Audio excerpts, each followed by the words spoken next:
he's dangerous. He's got dynamite in both fists. This is a big fight for boxing fans all around the world. How to exploit Joe's weaknesses and recognise his strengths. Frank Warren suggested that the winner of this fight will go on.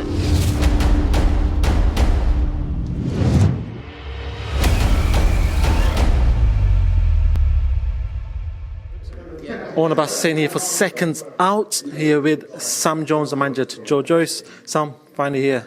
It's been a crazy 2020. Many rearrangements, but we're here. Fight week is here. We've all got our green wristbands. How are you feeling?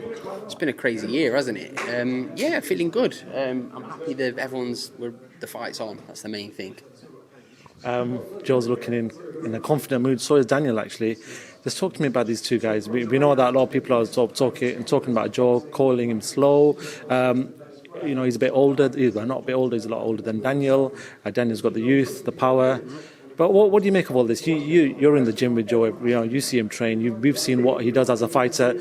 How does Joe win this, and why does Joe win this? How did he win his Olympic silver medal? That should have been a gold. How did the Commonwealth Games? The numerous medals he's won. He's beat Filip Pergovic in the amateurs. Beat Tony Oka, Fraser Clark, like the Majidov who's fighting. Joe's tested at the top level. Granted, at the pro level. His best win, Brian Jennings, but people are just underestimating Joe. They're just underestimating him, and Joe's got his chance on Saturday to prove everyone wrong. I was going to actually allude to that. It seems like people are sort of not looking at the amateur record or the amateur career of Joe Joyce, and they're putting forward his professional career. You put it there that he's probably got better names on his resume than Daniel Dubois. He has got. You know that as well. You're not stupid. So he has got, and everybody knows it. It's not even a question when they were asking him. Are people really saying Dubois got a better pro record than Joe? Don't be ridiculous. Let's not be stupid. All right, so let's talk about the sort of BT Sport face-off that you guys did. You four around the table with Bunsey. You kept on alluding to the Kevin Johnson fight, and since then, obviously Daniel's come forward and fought Gorman, and he said it there, that was probably his best fight. Do you feel like after that Kevin Johnson fight that he has improved, that maybe that Kevin Johnson fight was something in the past? We've not really seen it though, have we? What have we really seen? He's been handed spoon-fed Ebenezer Tete and Richard Latte and whatever that old Fujimoto, yeah. I mean, is what it is. I've said from the get-go, Daniel's a very good fighter. Big puncher, good jab, good solid fundamentals. He's a top fighter, but so's Joe. So you're going to get a great fight on Saturday. I do need to sort of address the situation with yourself in regards to the trainer for Joe. We know that Ismael Salas has tested positive for COVID-19. Just give me your thoughts on, just tell me first of all, how is this fight going ahead, and what are the protocols that were put in place? First things first, if this had been the other way around and Martin Bowers would have failed the test, this fight wouldn't be going ahead. It's a fact. No chance. They wouldn't be taking this fight. But Joe's very, very confident. He's got Steve Broughton here with him, and Steve's been with Joe from the beginning. He's always been around Steve, and Steve did the last camp. He's done this camp, and we're very confident. We've got Greg Stallard, who's been in boxing over 20 years. We've got Jimmy Tibbs in the corner. We're okay. We're fine. It's not ideal. It's not an ideal scenario, but we said when we were all together yesterday, you either cry about it or you get on with it. And that's and you see Joe's demeanour. He's bang up for this fight. Just for the fight fans that don't know, there's been a lot of fights in this sort of period that have been called off when the trainer has got COVID-19. Tell me why this fight's still on then. So basically what had happened was Salas went back to America to service one of his other fighters.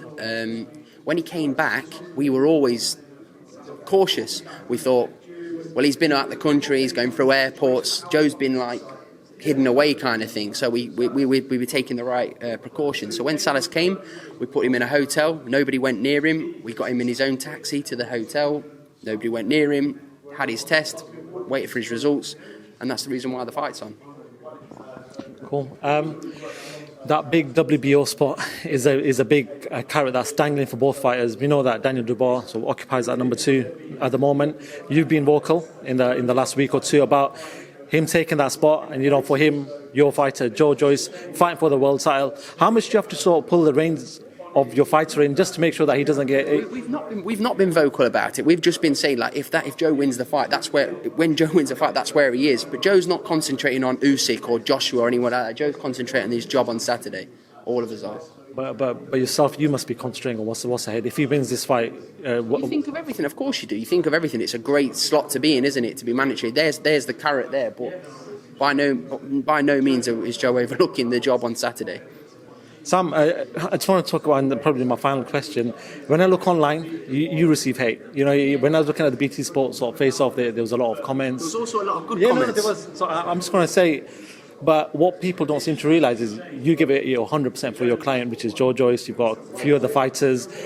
How do you deal with this sort of online social media hate or hatred towards you? Why do I care about what somebody thinks of me? Like if people put as much energy into criticising somebody could look at this interview and think that Ouni, he gives a shit interview.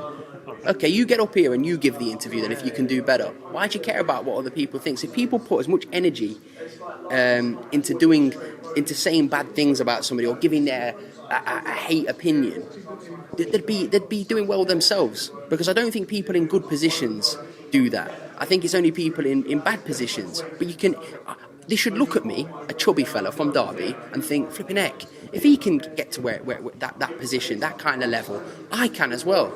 I'm hope for everyone. A divvy from Derby. I'm telling you, it's real speaking. That is. Everybody has the same 24 hours in a day. Get up and get the job done.